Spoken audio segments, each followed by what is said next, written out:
Chapter 7. Galen's Dream. The first night they camped, and Bogfly informed them that the next day they would be reaching the river Quilta.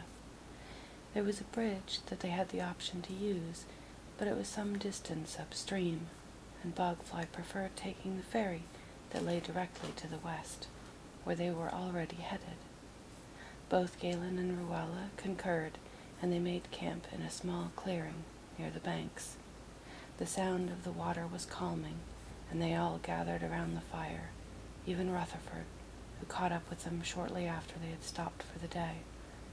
Galen had successfully proven his archery skills again that evening when he returned to their camp, with a pair of young tunneling field vargs that were promptly skinned and cooked over the open flames.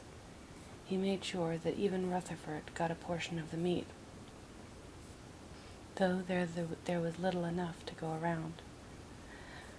Ruella shared some of the black bread that Lilias had sent with her, and Bogfly augmented it with a partial wheel of aged cheese he had. Rutherford did not eat beyond the scrap of varg meat Galen had provided him with, but instead rose and offered to stand sentinel for the rest of the night.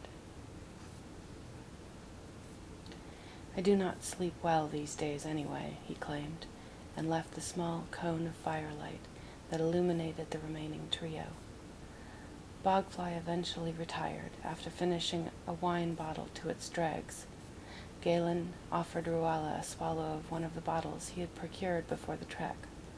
She accepted and yawned happily as the warm glow of the wine partially muffled a portion of the effect of the chilly late evening air had on her.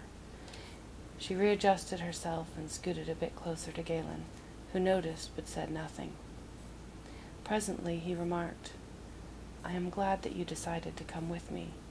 When my employer told me to bring you back by any means necessary, I thought nothing of it, but upon meeting you, I realized that I could not in good conscience knock you over the head and drag you back, even if it would effectively prevent you from dying.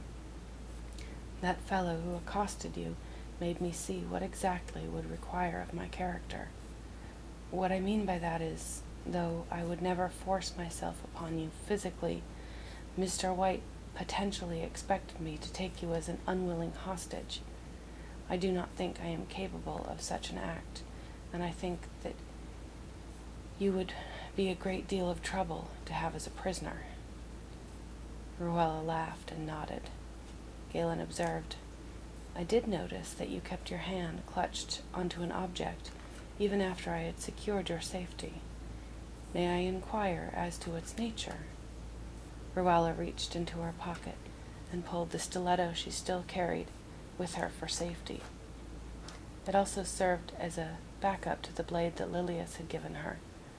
She handed it to Galen and grinned. "Had I the chance, I would have used it, no matter how much shock I was in, and no matter how much the danger. Alvor never realized that I had it, but he restrained my hands for the duration of the ordeal, and thereby inadvertently prevented me from reaching it. Just bad luck, I suppose. I am very glad you came to my aid. He was a beast sober, and drunk, well..." Galen grimaced. "I think perhaps I did not help his mood. I had fortuitously beaten him at cards earlier that evening. I saw what cards were, and decided I would not mind helping the ugly braggart part with his coin, so I took him for all he was worth. Perhaps I overdid it?" Ruella laughed gaily. "That was you? How delightful. I do not think that it was any more than a convenient catalyst for his brashness. I suspect he would have gone off in a rage at some point, with or without you." Ruella examined the large scar that dominated his left cheek. In the firelight, the shadows that it produced were especially dramatic. It did not impair his good looks by any means, at least to her, but it was a curiosity. It did not seem terribly discolored, and so she had gathered that it was quite old. She finally decided that they were well enough acquainted that it would not be impolite to ask. Galen, I've been wondering. She motioned towards her own face, and he interrupted her. The scar, yes, I wondered when it would come up. She reached out a curious hand, and he allowed her to touch it. Though it looked tough, it was actually much softer than the surrounding skin. It was my own fault. I was a young boy, and had decided to go fishing in one of the networks of streams in the Pijong Delta. I stole my father's extra canoe, and had gone rather far from home in search of an impressive catch to bring back with me. Ruella's hand lingered on the scar for longer than she had meant it to, and she drew her arm back. Galen noticed her blush, but continued. I wanted very much to show them that I was a grown man, even though I knew I was not. I ended up accidentally catching a razor-headed greentail, which pulled me into the river and exacted a fearsome revenge upon me.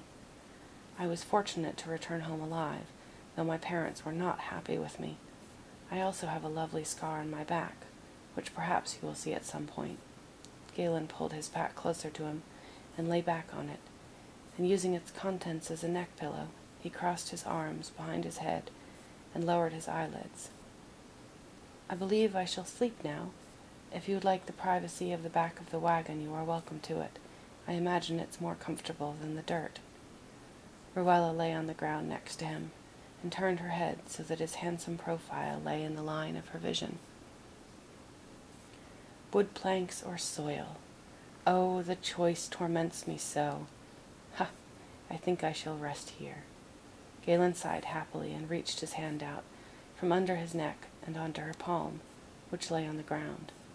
She tensed and succumbed to a wave of whirling mental and physical responses, riding it like a wave, which slowly but surely led her off into sleep. The next morning she woke to the sound of Bogfly chastising Rutherford for raiding a nearby refugee camp. Have I, or have I not, instructed you to stick to domestic animals?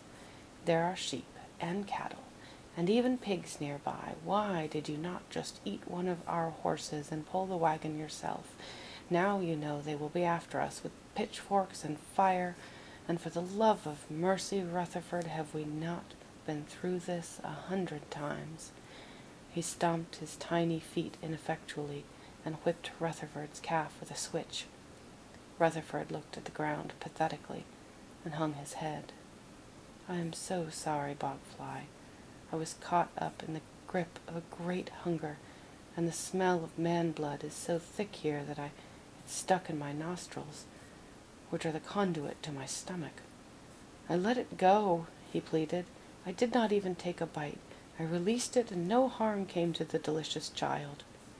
Bogfly snorted and whipped Rutherford again, who shrank back like a dog and whimpered, even though it was unlikely that he was able to feel even a tickle from the branch. Because its yowling woke me, and I prevented you. If I had not intervened, you would have already passed from your top to your bottom, and would be nothing more than fertilizer. You have caused the people in the camp to be wary, and they will certainly want no traitors who reek of ogre to infiltrate their home. Idiot! He stomped again, and huffed and puffed furiously back to the wagon seat. Rutherford gazed sadly at him, shamed, hunched his shoulders exaggeratedly, and stared at the ground. Don't be a baby, Rutherford, Bogfly taunted. You are not ejected from my company. Just remember to stick to sheep next time. Rutherford brightened somewhat and moved off. Bogfly snorted. Ruella and Galen exchanged glances and hopped into the back of the cart, and they made their way off for the river. When they reached the ferry on the River Quilta, which was little more than shoddy planks with a mad captain, they paid a fee, which they split 3 ways when Bogfly was unable to cozen his way out of a fare, and loaded the wagon onto the precariously small raft. The pilot had a long pole which he used to maneuver the vessel across the rushing water. Both Galen and Ruella were shocked that it did not capsize or end up carried away by the current. The pilot merely said, "Barley, 3 tons of barley," when they remarked on this feat. The man was terribly thin, had only one eye, and was barely clothed. When Ruella offered him a black roll and some jam, the old man wailed, "Oh, jam that I once knew, how you have grown sad and rotten! Do not despair." He reached out his hand and grasped ineffectually at the air, while producing a strange retching noise from the bottom of his throat. Ruella shrugged and rejoined the group, who were now ready to proceed. Some time later, the one-eyed boatman ran past them through the woods, flailing his staff in the air and shrieking, "Demon! Demon!" He vanished in the undergrowth when Rutherford appeared a moment later. "That man," he said. "He was very strange. I did not try to eat him, Bogfly, do not worry. He reeked of filth and madness, but I believe I may have startled him."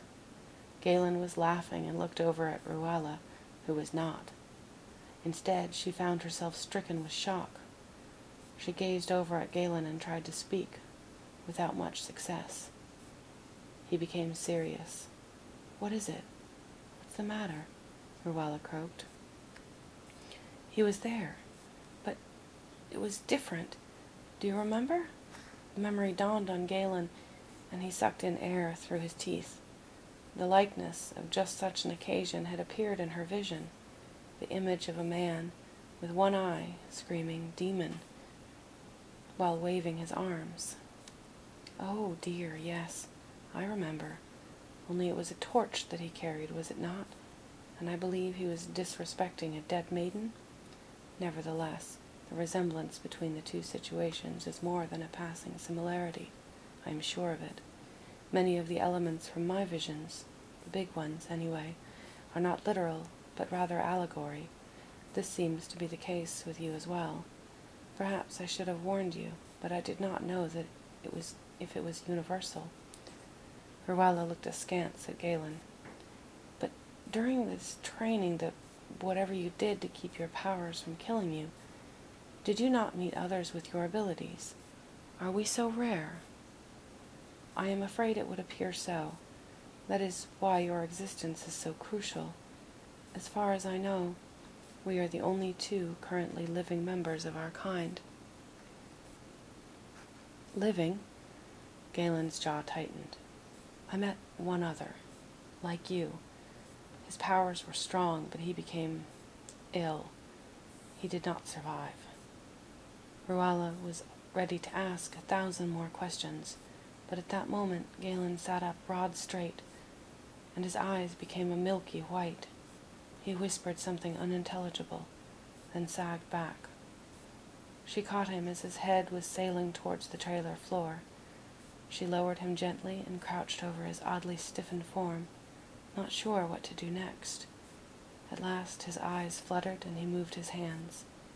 They both reached out for Ruella's arms, and his eyes opened suddenly and violently.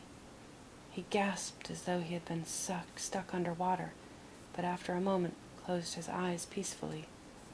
Ruella crossed her legs and sat down, placing his head in her lap.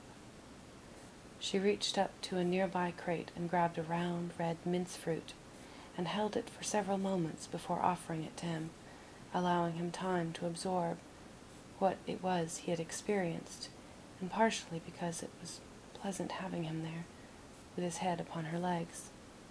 She took out her pocket knife and cut a piece of fruit.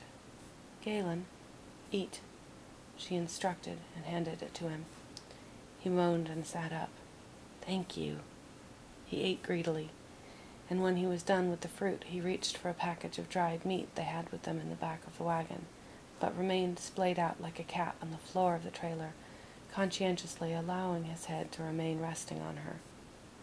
Once his vigor was renewed, he sat leaning back against the side of the wagon. Finally, curiosity overcame Ruella, and she asked her troubled companion, "Will you tell me what you saw, Galen?" He shook his head and replied, "I saw what you saw, exactly, but no beach and no sailors, just the village." He put his hand to his forehead and rubbed his eyes. I am, more than anything, sorry that you had to experience that as well. I do not know what it means, but it certainly bodes ill for some nameless village. I cannot imagine how to respond. Most visions are of things that have direct effect upon my life, things that I could perhaps influence, hasten, or prevent. In some cases I cannot, but I have changed the course of events once or twice on minor occasions. As I said, though, I do not know any of these people, nor the location. It is all too troublesome. Rowella nodded and looked out the back of the wagon, where the rolling hills fell behind them as they drew ever nearer to Troysonet.